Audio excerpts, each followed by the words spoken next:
All right, we have people coming in. Uh, Pat, hi Stephanie, glad you made it. Dorothy as well. Christine Murphy. Of course, we have some for Diana. Hi, Diana. Of course, oh, Carrie Driscoll's here. Hello. Hi, Carrie. Of Oh, course, we we got to be have, good now. Oh, geez. yeah. Of course, we have very familiar names here. Wonderful. All the Twainiacs. As I told my colleagues at a staff meeting this morning, I said, we are gonna have a Twain-tastic time this evening. Um, Wonderful. Okay, well, we'll just wait a few more seconds for people to come in. Yeah, if you wanna, the chat is open, so if you wanna let us know where you're tuning in from, I know some of you, so I know where you are. But if you want to let other folks, if you don't, if you want to be private, um, tell us about your love of Twain, tell us about your love of Jim, Huck Finn, etc. Please feel free to chat. I'll just go ahead and get started, and I'll let people come in when they come in. We're still waiting for quite a number of people actually. We're sort of halfway there. But I'll just start with my intro. Hi everyone. This is your first time here. I'll just introduce myself. I'm Omar Acevedo, and I'm the literary program coordinator at the Mark Twain House and Museum in Hartford, Connecticut. Thank you for joining us for this virtual program for Jim, the life and afterlives of Huckleberry Finn's comrade. Virtual programs like this are produced in part with the support honoring the late Frank Lord. We are grateful to honor his memory with these programs. And we also want to thank our members. There are quite a number of you here tonight. But for those of you that aren't members, I completely and utterly encourage you to become members. There's so many benefits to becoming a member. You'll receive free or discounted admission to our author programs, the house and museum, year-round discounts in the store and cafe, and much more. You don't have to be in Connecticut to take advantage of these. Of course, for the house and museum, you would have to be, but we have many virtual programs. We have our online store. So membership really, really pays for itself. And if you have any questions about membership, you can reach out to me or you can visit our website for more information. Now on to our guests. Our author, Shelley Fisher Fishkin, is the Joseph S. Atha Professor of the Humanities, Professor of English, and Professor by courtesy of African and African American Studies at Stanford University.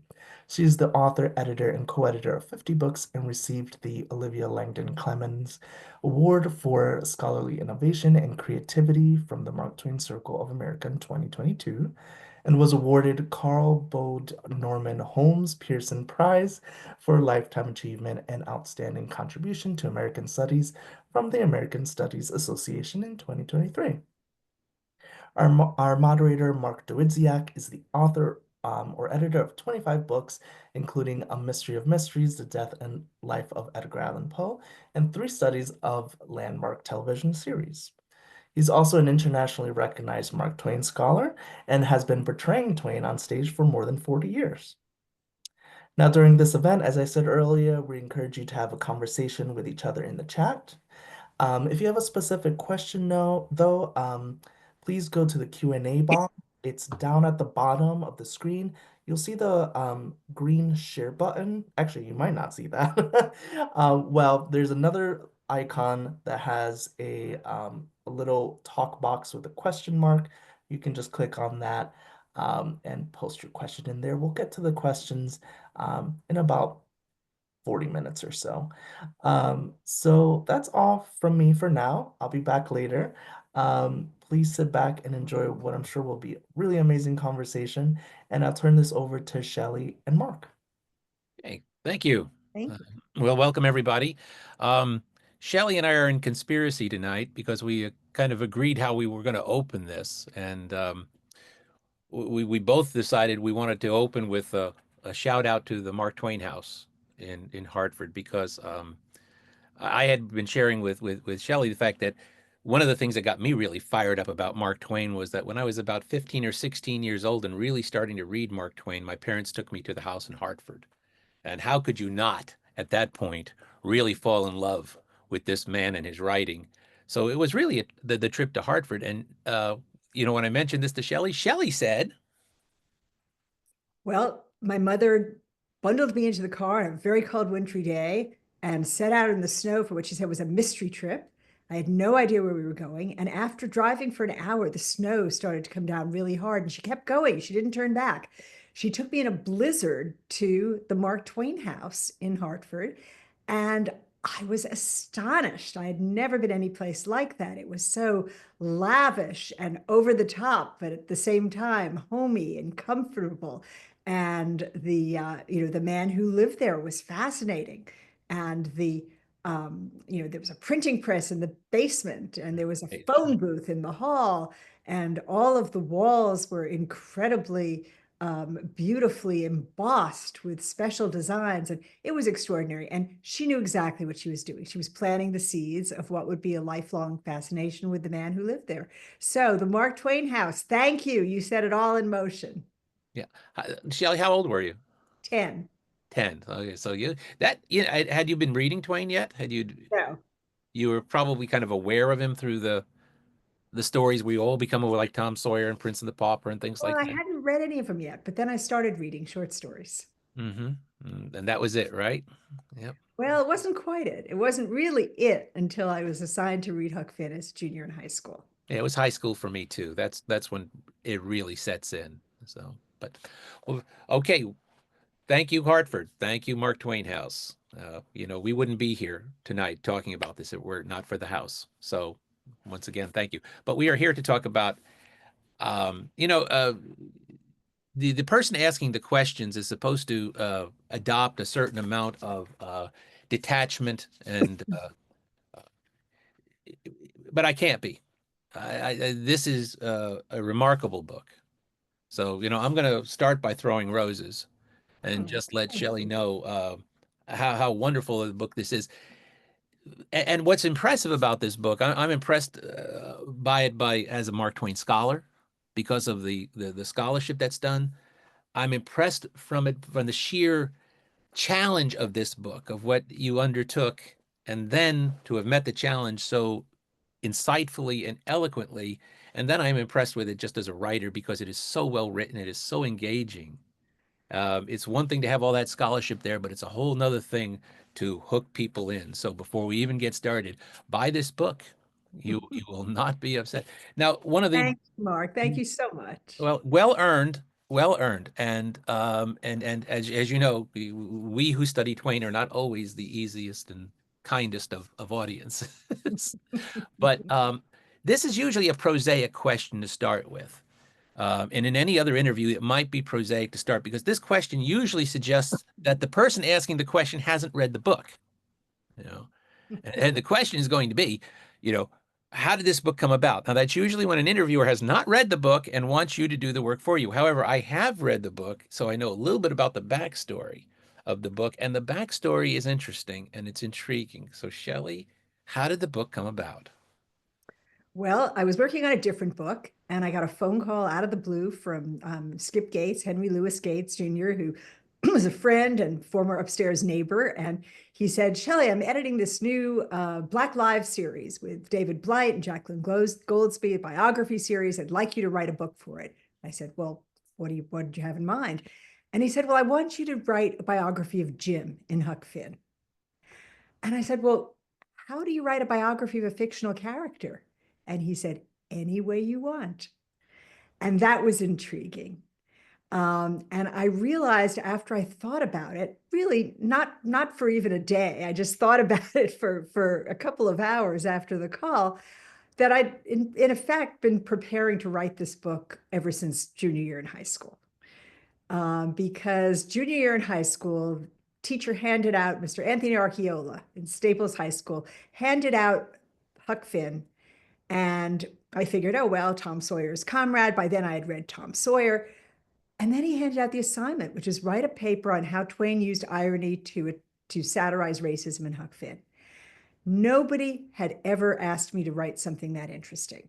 It was an absolutely intriguing project. And that's what got me excited about literature. And that made me decide I want to figure out some way of living my life that I can deal with literature all the time.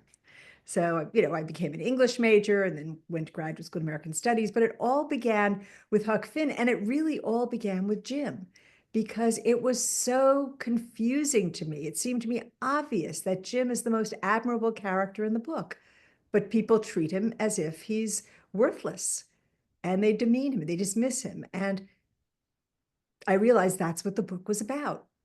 But then over the years, I realized that that was a minority opinion and not everybody saw it that way. And so the chance to set the record straight was too exciting and too interesting. And I couldn't say no. So I put the other book aside, jumped in, and the last 2.5, 3 years have been a really wild ride. No, you said something that I thought, and I wasn't even going to ask this question, but you said something about how this was the book you've been preparing to write. I was thinking of that professionally because I thought the same thing, that this is in a way you've been working to you look at your books like Was Huck Black and Lighting Out for the Territory and all of the territory that you have covered in Twain. And now here comes the offer to do this book. On the one hand, it's got to feel like this is almost a little bit of destiny that that phone call is made. And with destiny comes a lot of pressure because now you got to deliver the book. And the book has got and it's not just anybody asking you to do this. You know, as a writer, I know it would give me cause to pause if somebody said, "Okay, this is the book you were meant to write. Now go write it." You know, I think one of the more I'll say it again, one of the remarkable thing is you did it. This goes so far way and above any expectations it could be. And we're going to talk about this a little bit more, but talk about, did you feel pressure? Did you feel Well, I weight of did. that? Yeah, I did because, first of all, I hadn't figured out how I was going to write it, but I also knew that I was going to have to deal with the whole body of things that have been said about Jim.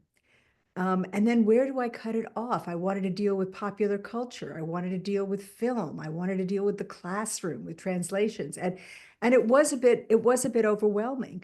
I did have, a lot of shoulders to stand on. There are a number of critics who were really on the same page from the start. Critics like Sterling Brown and Ralph Ellison and Robert Paul Lamb and Hilton Obensinger and Forrest Robinson and Jocelyn Chadwick. So I mean, there are a whole bunch of folks who, and David Lionel Smith. There are many people who, in effect, reassured me by their publications that I was not alone wanting to explore this, and of course the great writer Ralph Wiley. So I knew that there was support for the kinds of things that I wanted to do, but I didn't know how to tie it together and how to pull it all in. And there were a lot of things that had to get left out too. But I learned a lot along the way. There were a lot of surprises, and I found that some of the most interesting critics turned up in the most unexpected places. Like the actors who portrayed Jim on screen turned out to have some of the best insights into him, and contemporary high school students turned out to be pretty astute critics of the book. So that was really fun to figure out. I want to circle back to that because I want to get to talk a little bit about the structure of the book, and because that's really is at the heart of how you tackled this by coming up with a structure that thematically goes at this. And you use the phrase setting the record straight. And you write early on in the book about how Jim, as I don't even want to say a character, as a person, has been, I think in your words, disparaged, demeaned, and dismissed by many critics. Um, and there is a Jim who is in the book, and then there is a Jim that has sort of taken place in the public consciousness.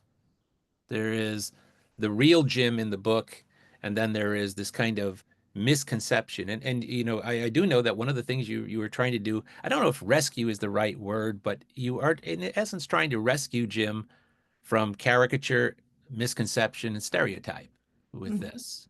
So, let's start there about who is the real Jim and what is the stereotype?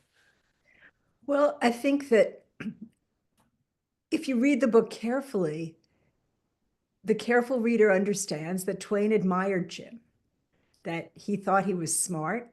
He thought he was an enslaved man who cared about his family, cared about his children, who was seeking his freedom in a world in which everything was stacked against him.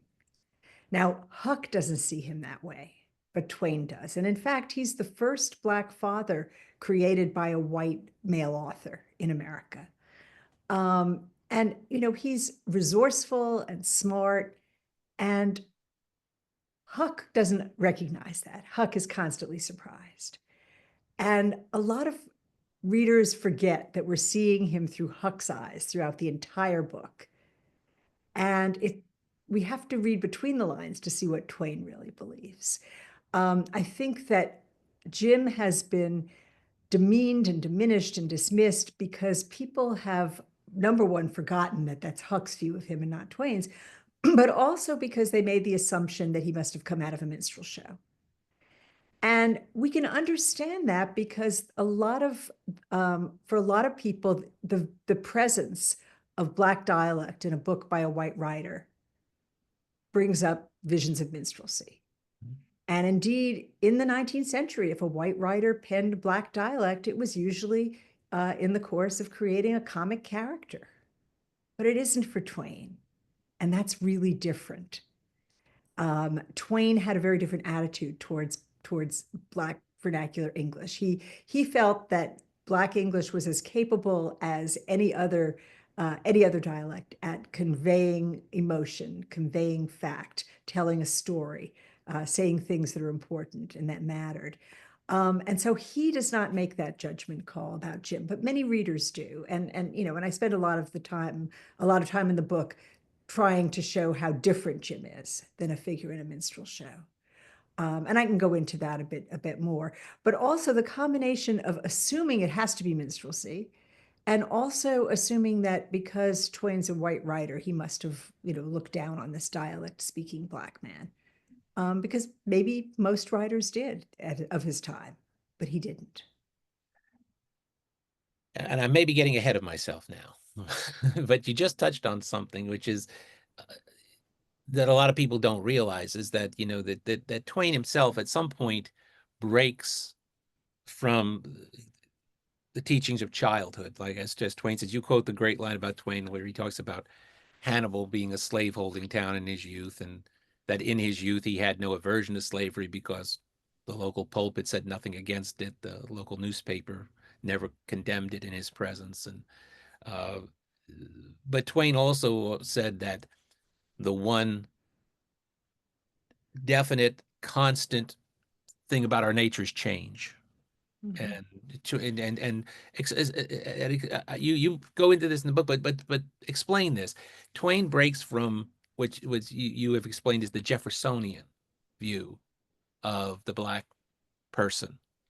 What is that, and how does Twain break from that? So myths about race and about Black people in particular predate Jefferson, but he articulates them most memorably in America. And basically, he believed and he wrote in Notes on the State of Virginia that Black people are not as intelligent as white people. They don't feel emotions the way they don't feel things. They're not as sensitive to pain. And also, they're not as creative. And, these are assertions. And by the time Twain is an adult, these are widely believed in the society. And in fact, even the so-called scientific establishment endorses them. There are, social science, the proto-social scientific texts that set out to prove that all of this is true. Now, Twain did not challenge the slaveholding world of his childhood while he was a child. But by the time he's in his 30s, by the time he marries into the Langdon family, he's had a vast amount of experience that has led him to challenge those Jeffersonian assumptions. He's met many very smart and remarkably creative and feeling and caring Black people that he's gotten to know personally, that change, that give him the motivation to reject those myths. I mean, should I mention a few of those people? Go Please into do. that. Yeah, I mean, I was going to ask you this, so go ahead. You're anticipating the next. so, Go I ahead. mean, one who gets really neglected is the Black guide he meets in Venice. So, in Innocents Abroad, his first travel book, he has nothing but negative things to say about every guide on the trip. They're insufferable. They talk constantly. They say nonsense. They repeat boring legends. They know nothing about the cities they're supposedly showing them, and they're constantly trying to get them to buy things or take them into restaurants. Except one. There's one guide on the trip who in Venice who knows his art history cold, who speaks 4 languages, and who educates all of the people on the trip, including Twain, about the Renaissance, about Venetian architecture. He's the only really intelligent guide on the trip, but he's one of the most intelligent people Twain's encountered.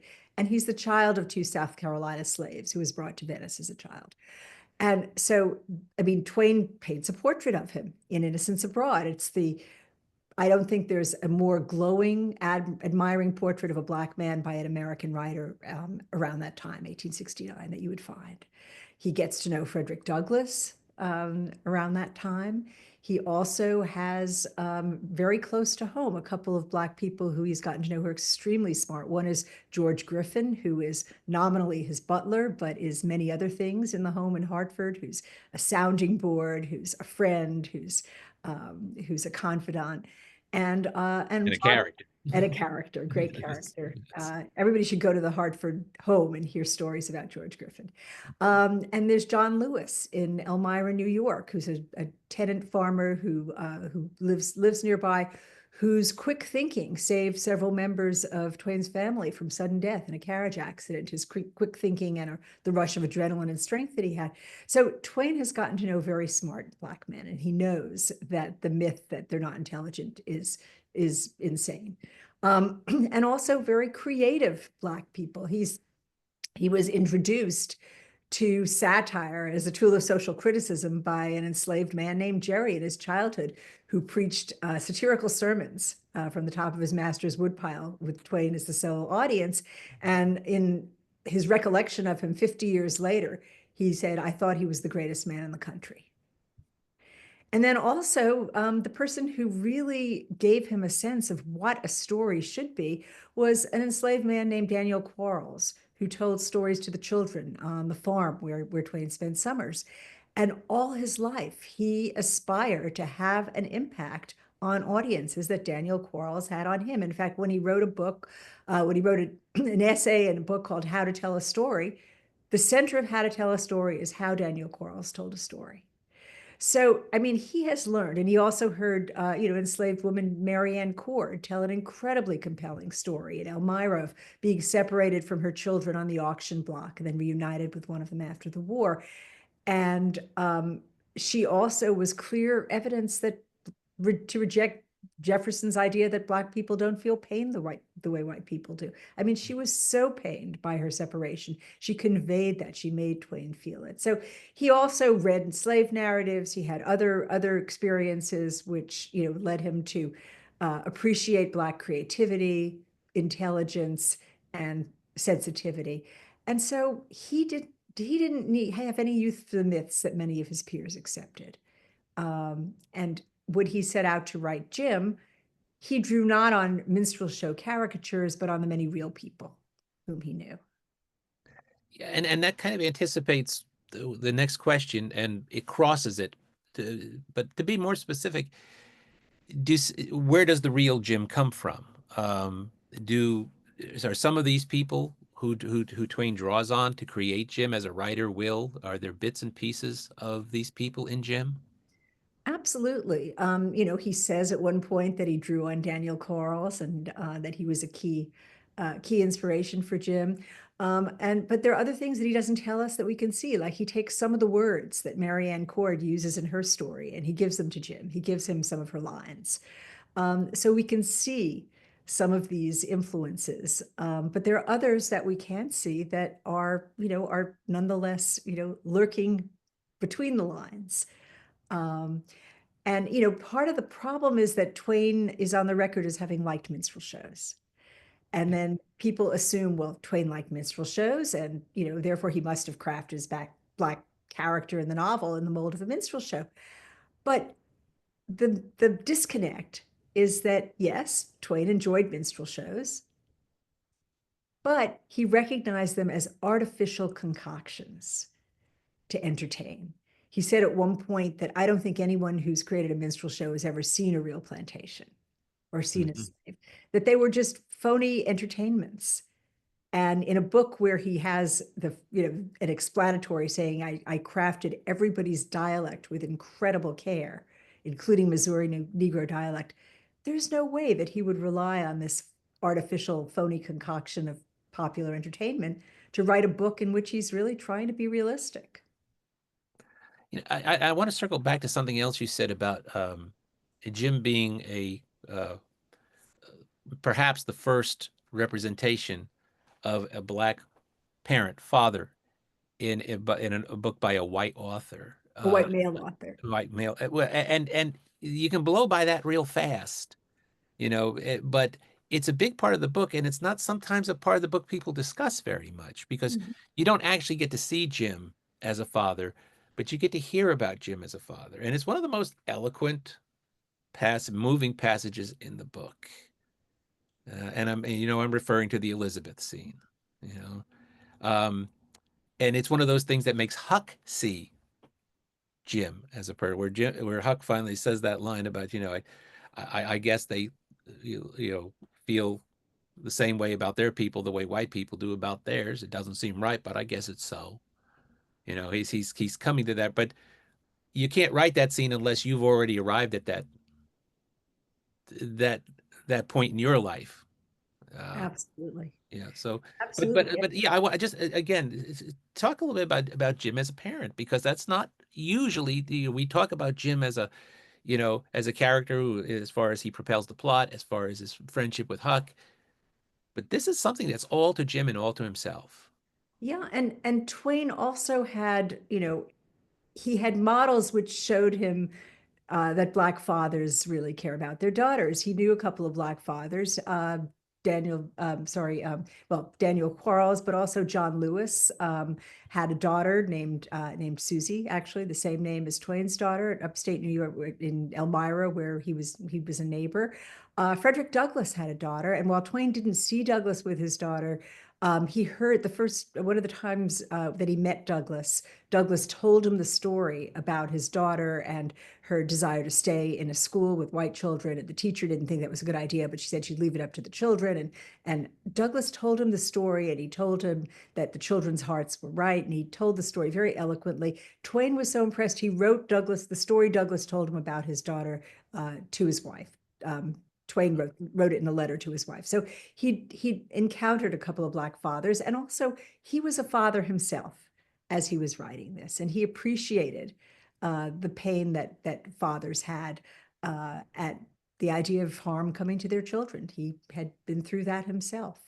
But this is a very special scene. And it's also a scene that usually often got left out of films. I don't know if it's okay to bring up a film. Oh, yeah, I'm definitely going to steer this back to that because it's a big part of the book. So no, go ahead. So most films, particularly the most earlier films, um, omitted the scene where Jim tells about his guilt about having hit his daughter before he realized that she was deaf. But the first film that includes it is in 1960, where Archie Moore, who was the world light heavyweight champion, had never acted in his life, was asked to audition for the role of Jim. And this was his audition scene. He worked up the scene, and it was, well, actually, before he auditioned, he decided to try it out on his brother-in-law. His brother-in-law happened to be Sidney Poitier. And he didn't tell him he was doing a scene that would be his audition scene. He just told him the story and substituted the name of his own daughter. And Poitier was in tears. And then when Archie Moore confessed that, well, that was his audition scene, Poitier almost wanted to slug him because he said, "Don't you ever do that to me again." But when he did the audition at MGM, it was famously the best audition in MGM history, according to the director, Curtis. Everyone was in tears, the cast, the crew. It was remarkable. And I think that part of what allowed Moore to do it as compellingly as he did was that he was a father of a young daughter, and his daughter would visit him on the set. And in fact, there's a photo in the book of him nuzzling his 2-year-old Oh, daughter it's a great picture. on the Yeah. set of Huck Finn. But I think that that's a really key scene, and it's a scene in the book which is important, very important for Huck's view of Jim and for our view of Jim. And being a father is something that really matters to him. And being a father to Huck, who's never had a father, is something that a role that he takes on. He knows that this kid needs some tough love and needs to have moral tutelage, and he needs to learn some emotional intelligence, but he can't teach him those things openly. And he figures out ways to do it. And he also just doesn't want the guilt of abandoning a child. When Tom Sawyer is shot, he gives up his freedom to stay with him. He decides he really doesn't want to abandon a child. And so in a sense, he's a father to this child who's just treated him like garbage, and who's been horrible to him. But he takes so seriously his role as a parental figure that he even acts as a father to Tom. And I'm going to get right back to the films here in just a second, because I wanted to talk a little bit about how you structured the book. You have basically, you start with the first chapter is context and conditions, where you sort of talk about the atmosphere, the environment in which this character was created, this book was written, and then you go into myths and models, and you cover a lot of what we just talked about. And then you get into the debates, which, and then Jim's version, an interpretive exercise. Explain that. What is the interpretive exercise? Well, I decided that Twain admired Jim and felt that he was speaking in a voice that was a perfectly fine voice to speak in and convey who he was. Now, readers didn't necessarily understand that because they saw him through Huck's eyes. But what would the book be like if we saw it through Jim's eyes, if we saw all the scenes he was in through Jim's eyes, and he told us about it in his own voice? And so this was really a departure for a scholar. In a sense, I was writing fiction, but I was replicating the fiction that Twain had written, and I was replicating the voice he had given Jim, or doing my best to do that. I had pages of lexicon and syntax notes, and tried to make sure that every sentence was structured the way Jim structured his sentences, and that he didn't use language he didn't use. And when Twain was inconsistent about his dialect, I had to be inconsistent. I had to correct my consistencies. And Twain had notes to himself throughout the manuscript of how to shape Jim's dialect so that it would sound right, and I tried to follow that. And it was really interesting imagining it through Jim's eyes. Actually, the suggestion that I do that came from my friend, a novelist, came from David Bradley. And then when I told him later that I had done that and it was going to be chapter 4, he was shocked. He said, "I didn't mean you should put it in the book. I thought you just should do that to get your head around it, to figure it out." But I decided that it actually was helpful, because Twain believed that that voice and Black dialect generally was really capable of saying anything in any register. He even wrote a letter to his publisher explaining last minute copy editing and what he wanted him to do with the book, and very specific. And just for the fun of it, he wrote it in Black dialect. And he wasn't doing it to make fun of Black dialect. He was doing it really to show, hey, I can write a letter that has to convey very specific, concrete information in Black dialect if I feel like that. So it was a challenge. And I have to say that Everett's book came out after mine was in production.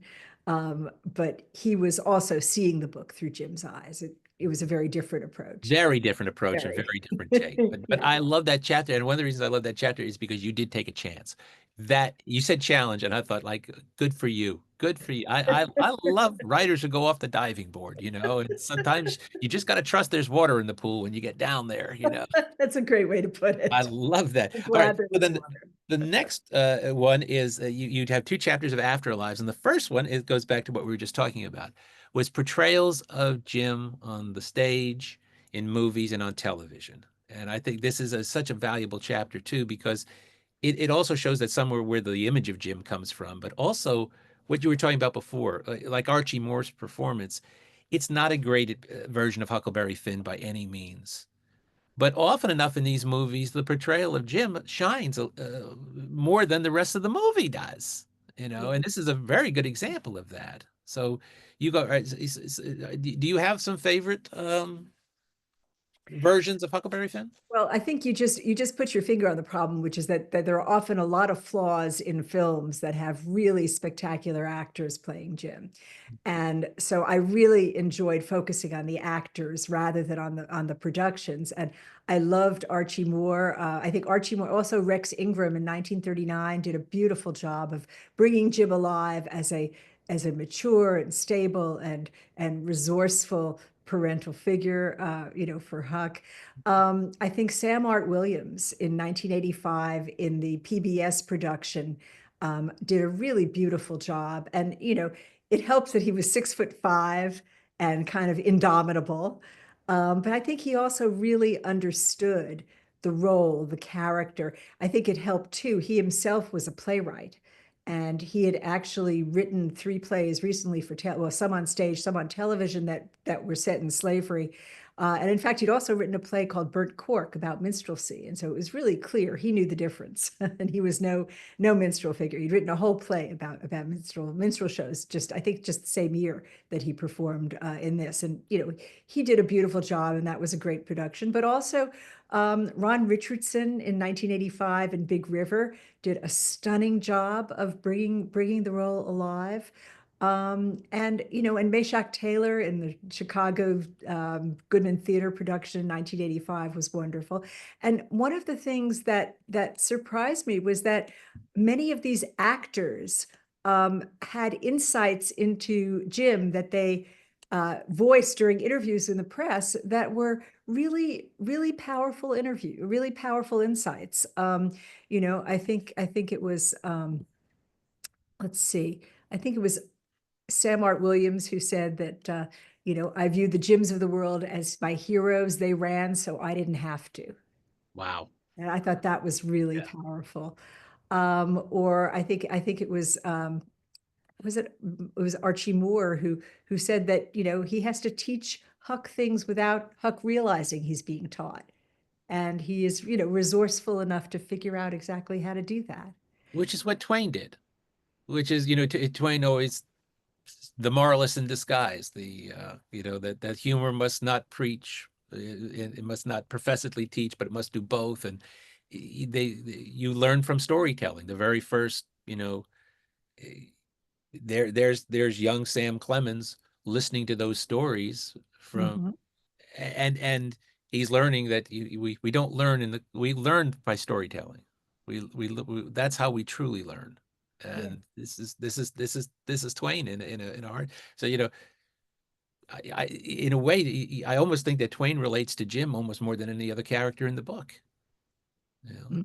That's an odd statement, isn't it? Because everybody would say Huckleberry Finn has Well, to be his one his his surrogate.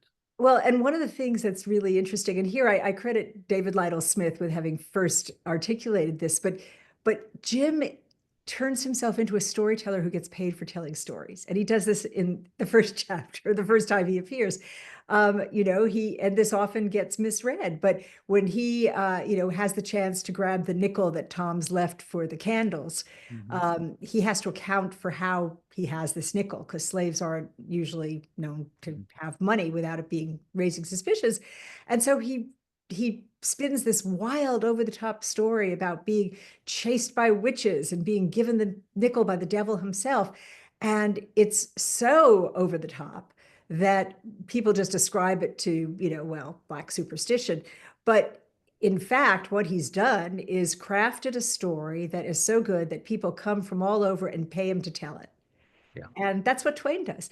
Now, Huck never recognizes that. He just thinks it's amusing. It's a case of his superstition. Um, but, Huck doesn't know that, but Twain does. And the reader knows it. So in a sense, yes, Twain probably does identify. I mean, Twain identifies with every character in some way. So Yeah. we don't want we That's don't right. want to stack it in one direction, but he certainly identifies with Jim.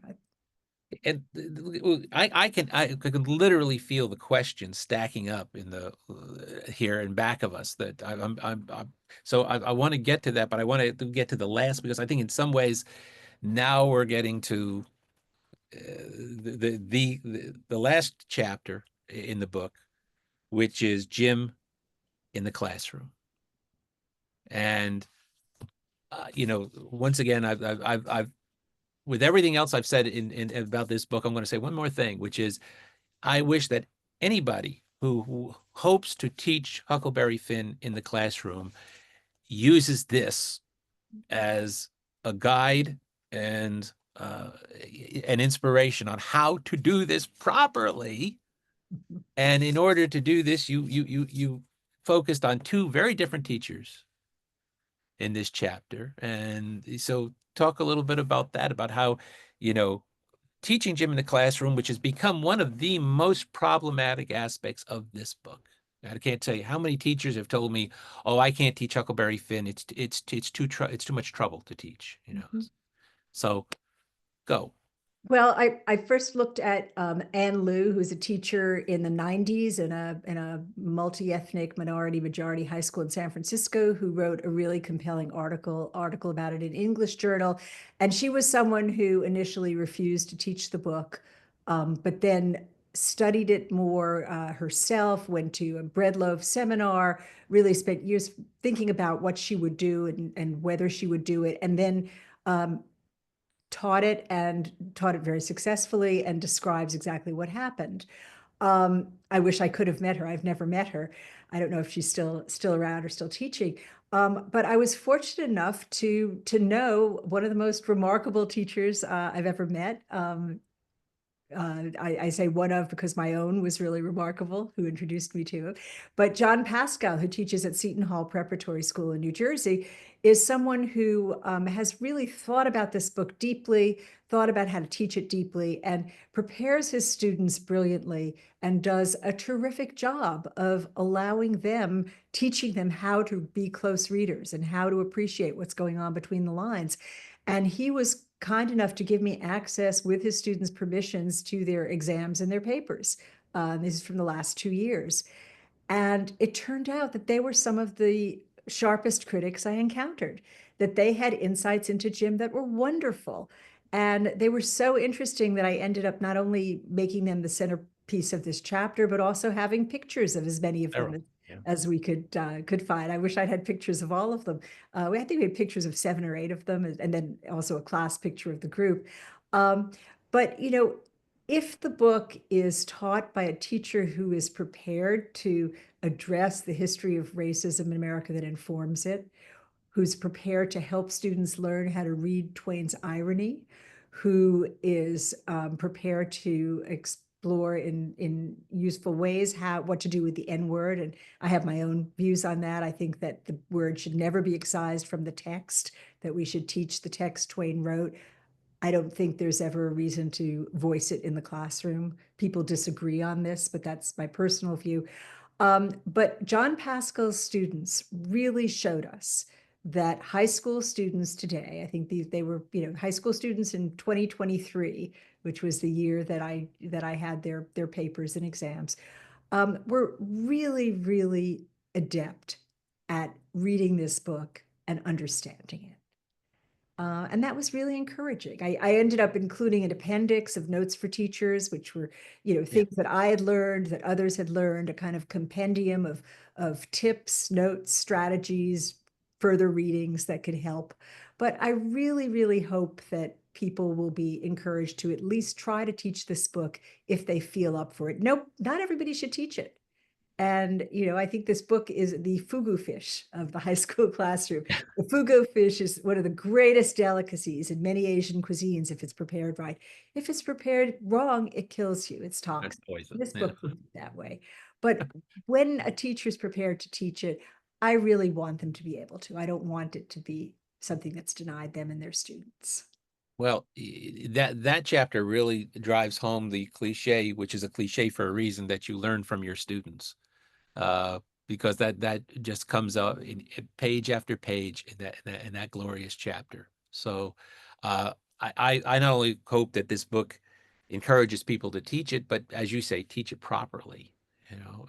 Because and by the way, the other thing I want to say before we go to questions, because like I said, I can feel them just mounting in back of me here. But uh, I do want to say one other thing, which is you do not shy away from the problematic aspects of the book. You certainly embrace that, you address it, and you do not shy away from the problematic aspects of Twain's character. The fact, this is in no way, shape, or form an attempt to put a halo over Sam Clemens. Um, Lord knows he had his own drawbacks and prejudices, thank goodness, because he recognized how human he was, and which allowed him to recognize the humanity in other people. So you don't in any way make this solidly argumentative in one way. So I think that's another wonderful, honestly terrific part of the book. So Thank you. all right. Thank you. So again, I know the questions are stacking up. Do we want to just go to that with the 15 minutes we have left? Here comes Omar. Hello. It looks like we only have a couple Oh, really? I thought I saw some coming questions. in. Well, one comment, just finished the book from Robert. And Carol Fern Cohen talks about Percival Everett's James's and were any of the other writers cited by Shelley who wrote about Jim African Americans? Oh, were the writers African Americans? Um, I don't quite understand what that question is asking. okay. It says, I'm interested in both of you, your reactions to Percival Everett's James. Oh, Oh, oh, I see. Were oh. any of the writers African were any of the other writers cited by Shelley who wrote about Jim African Americans? Yes. Oh, okay, fine. So first of all, I think Percival Everett's James is an enjoyable novel. It's a good novel. I liked reading it. I'm actually going to be teaching it this spring in a seminar at Stanford, and I'm looking forward to that. Um, I think that his James and Twain's Jim are actually kindred spirits that have more in common than not. If you separate out the divergences in the plot that are rather extreme, I think they are both motivated by the same things, even though they sound completely different. So I think that there's more kinship there than one might realize. As far as Black writers, many of the writers that I cited were Black critics. And in fact, one who had an enormous influence on me was the brilliant Ralph Wiley, who sadly passed away much too young in 2004. He was a satirist and sports writer, and he co-authored every book that Spike Lee wrote. And at one point in the 90s, he wrote a screenplay that he titled Spike Lee's Huckleberry Finn, and he got me involved in it, and it was never made, but Spike Lee took it seriously enough that he had both of us spend a day with him in New York and talk about it, and he really did think about doing it, and periodically over the years I would get calls from him about it again. But what Wiley did was he had the words that you heard be exactly the ones Twain wrote that Huck narrates, but the camera showed you the world through Jim's eyes. And that looked really different, and it was really powerful. So he was a big influence. Also, the Black literary scholar David Lionel Smith and Jocelyn Chadwick have both written about Jim with tremendous insight and sensitivity. And other Black writers as well. The first Black critic to really appreciate Jim was the great writer Sterling Brown, who's kind of the dean of Black letters. And in 1939, he wrote that in Jim, Twain created a fine portrait of the antebellum slave, And he is completely believable. And, Brown got it. And he wasn't thrown by the dialect because he was someone who wrote dialect poetry himself. So, yes, I'm very grateful to many Black critics and writers who have had tremendous insight into Jim. Um, oh, you have a question from Mallory here at our museum. I know Faye is in here.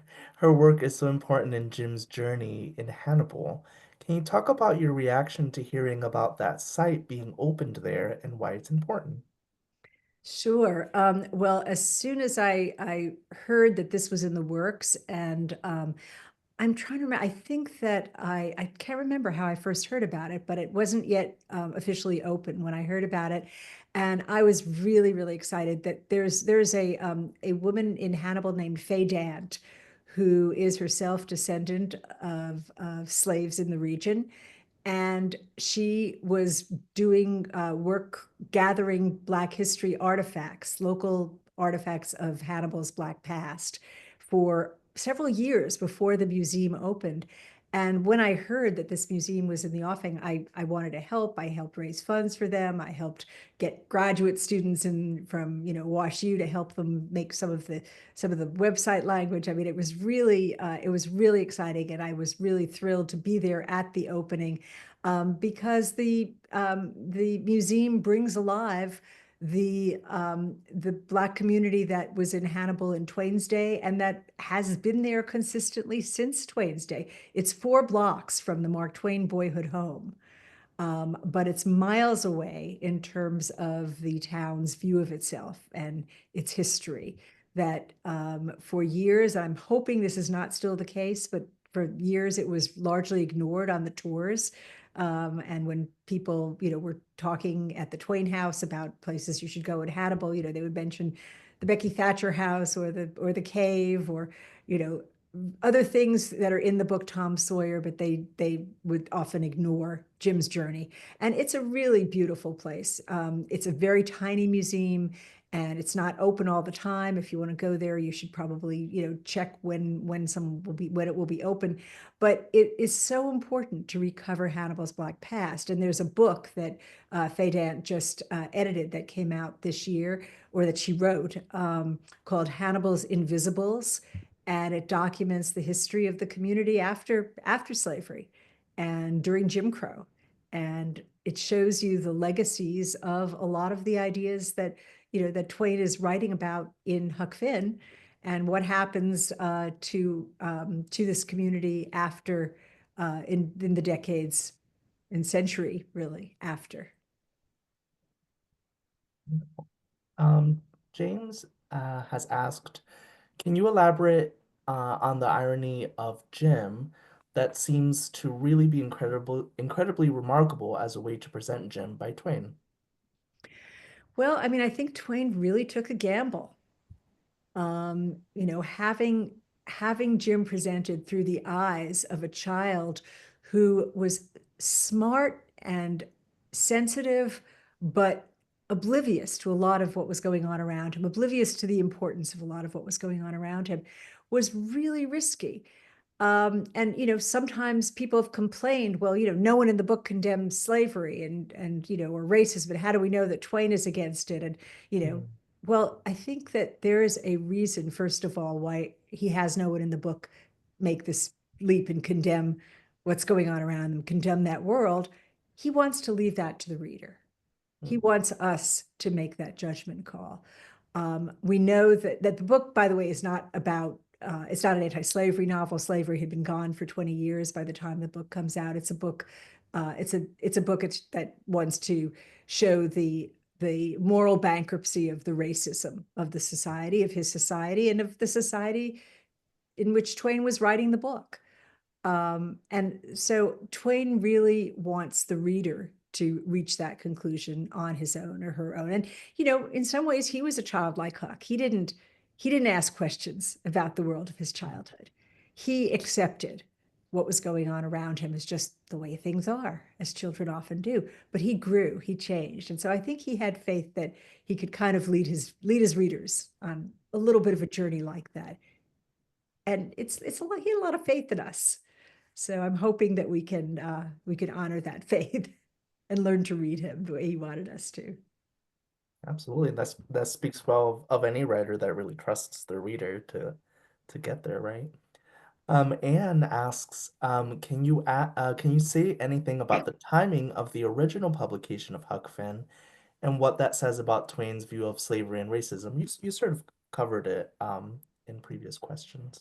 Well, no, I mean, one thing that I didn't get into is what was going on when the book was published, Mm, while he was writing the book and when it was published. So, you know, he starts writing it in 1876, which, by the way, is the centennial of the Declaration of Independence, and mhm, freedom is in the air.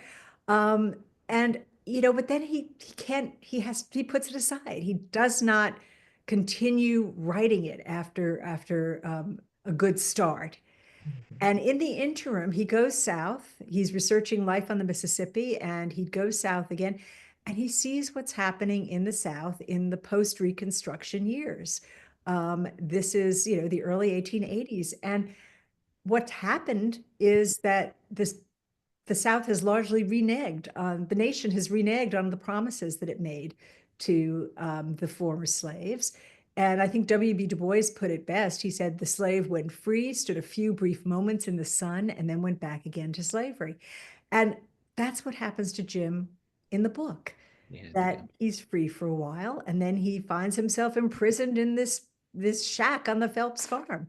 So I think that it's really important to recognize both the period the book is set in, the period it's about, which is the 1830s or 40s, the antebellum years, and the period in which it's published, which is a time when the country is pulling the rug out from its Black citizens through the convict lease system, through lynchings, through sharecropping, through the Supreme Court striking down the Civil Rights Act, that Twain is watching this and he knows you can't write a slavery to freedom story in this era. So I think in some ways, critics are increasingly viewing the ending of the book, the problematical ending of the book, as really a satire on the way we botched the enterprise of freeing the slaves.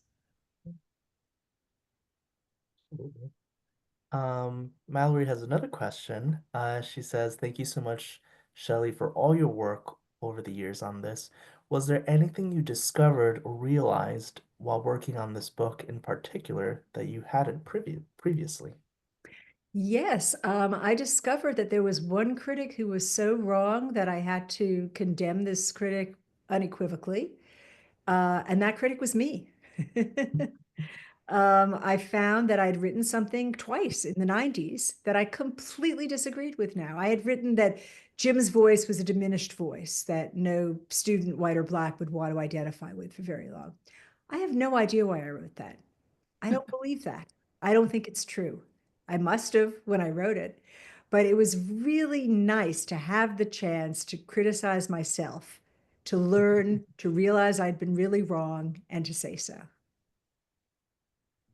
Wonderful. Yeah. I mean, we all change, right? That's just part of life.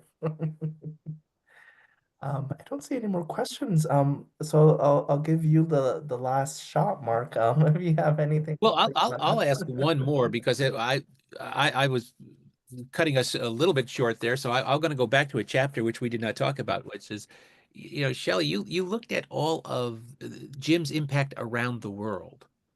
We've been sort of talking about America, but one chapter in this book actually looks at the translations of Huckleberry Finn. That's a very rich topic we didn't even touch on yet. But Jim is not just a figure to America; he is a figure that has reached international stature. Yeah, you can hear Jim speak in 67 languages. How about that? And it's really remarkable. And, in fact, in China alone, there have been over 90 translations, different distinct Dialects and translations. yeah. And so I was really interested in looking at these. Of course, I don't speak all of these languages. I mean, I can kind of manage my way reading French and Spanish. But there's a lot of great criticism written about these translations in English, and excellent work's been done on them. And it's fascinating to look at the ways in which translations are, in some ways, a window on race relations and ethnic relations in different nations around the world at different points in time. So, for example, in European colonial powers like France and Germany, during the time that they had colonies in Africa, they added racist elements to the book that are not in the original. They would give Jim lines that he never said. They would insert scenes that made him look more subservient than Twain had written him. And they would make him look less intelligent as part of their ideology of white superiority that was helping to justify their colonial empire. But you also have translators struggling with what to do with the dialect and how to translate and how to approximate it. And many of the translators gave up and just had everybody speak a standard version of the language. And there's some languages in which there are not dialects, and that is understandable.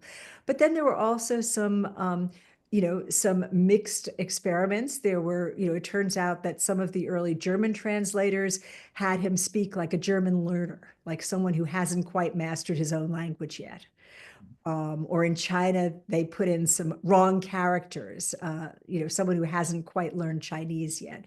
But then there are more recent translations that actually do a really creative job of conveying difference but not deficiency, that Jim may not talk like the white characters, but his voice has its own integrity. And there were some, kind of failed experiments, like one Spanish translator thought, well, the South, well, let's give him the dialect of Southern Spain. But, having Jim talk like someone from Sevilla doesn't really quite cut it and doesn't convey anything at all about race. But then you had, an Afro-Portuguese poet, Jose Tenreiro, who had all the Black characters speak a Cape Verde dialect. He himself was from Sao Tome.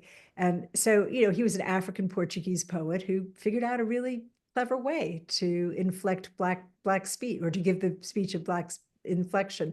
Or there was a Mexican translation that took an anthropologist's work on a community of Maroons, of escaped slaves in Mexico, that had kept its old linguistic forms well into the 20th century. And this was the 1950s. And he gave the Black characters this Afro-Spanish dialect that actual speakers in this community descended from Mexican runaway slaves spoke. So it was really fascinating to engage the translations. It is, and it's a fascinating part of the book, and that's where I'm going to leave it for you, Omar, because that is so indicative of what this book offers. That's just a little bit of part of the book, and look how deep that just went. And we could do this. I could keep you here another Absolutely. hour talking about various aspects that are just like that. So Yeah. and I'm just dying to ask that one more question, but I know we're at your time limit, so I won't abuse That you. makes me want to, like, I've never realized, why haven't I read Huck Finn in Spanish? I can read in Spanish and French. Should give it a try. Well, thank you so much, Shelley. This has been amazing, and thank you, Mark, for acting as our moderator for this evening. Well, can I echo that, Mark? They could not have found a better interlocutor. You are just fabulous, and it was such a pleasure. And I really wish we could go on for a couple of more hours. Well, we have, this is sort of like letting people in on a conversation that's been going on for like 30 something years. So, this is they're just turning the cameras on for us. Yeah. Well, we always have space for you guys on our schedule. We'll have to do a part 2 in the near future. All right. Well, you know how shy and retiring I am. I'm a tough get, Omar. You got to ask me. Well, thank you so much, and thank you for everyone for joining us this evening. Please join us again for another event. We'll have some events coming up, including some other Trouble Begins. We have Twain's on the May 14th, and we have another Trouble Begins program that is about the simplified spelling movement, which Twain had some thoughts about. So join us in the future for another event. Thank you so much, and have a great evening, everyone. Thank you for hosting us. Thank and you. thank you all for coming. Yes. Good night. Good Good night. night.